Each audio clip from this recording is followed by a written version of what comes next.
A patient comes into the clinic mainly complaining of droopy eyelids or difficulty with their peripheral vision. As soon as I walk in the door, I'm taking a look at that patient's eyelids to see how much excess skin is on their upper eyelids, where their position of their eyelid falls in relation to the visual axis or where their pupil is. There's two types of droopy eyelids that I see. The first type is when there's just a lot of excess skin between the brow and the eyelid, and that accumulates over time and with age. The second type is where the whole eyelid is drooping down, and that's secondary to loss of muscle tone in the tendon and muscle that controls eyelid height and movement.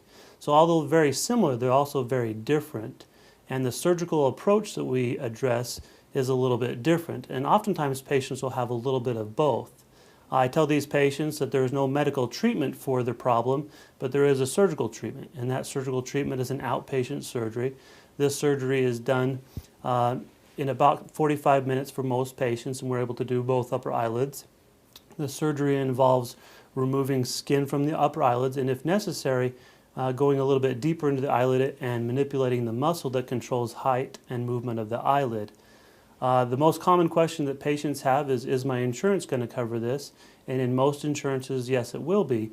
To answer that question of will the insurance cover it, we do a couple of things in the clinic. We will do photographs of the eyelids demonstrating the position of the eyelid relative to their eye. The second thing we do is a visual field test. The visual field test assess whether the eyelid position is interfering with their vision.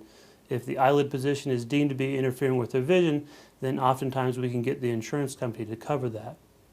In certain instances where insurance companies will not cover their droopy eyelids, we're still able to do that, and that can be done in the office or it can be done in a surgical center as well. Some patients also have complaints about their lower lids and to their face in general. Generally, they're not happy with their appearance, and this happens with age and with gravity.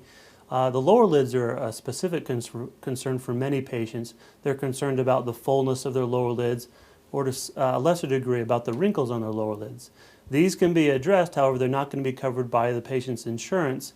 The number one way that we address the fullness to the lower lid is a similar procedure to the upper eyelid, where we go behind the eyelid and we're able to sculpt away some of the fat and manipulate the fat that's behind the eyelid, and this helps rejuvenate the eyelid and give it a more youthful appearance. In some other cases, we're dealing with, instead of too much volume, too much fullness, we're dealing with a lack of volume or a lack of fullness, in which case we can use products called facial fillers that help provide some fullness. The most common location that we use these are on the sides of the nose, sometimes down here below the chin, and also in the lips, and these just provide volume. These types of things can be done in the office, and they have very good results and very short turnarounds as far as recovery and follow-up.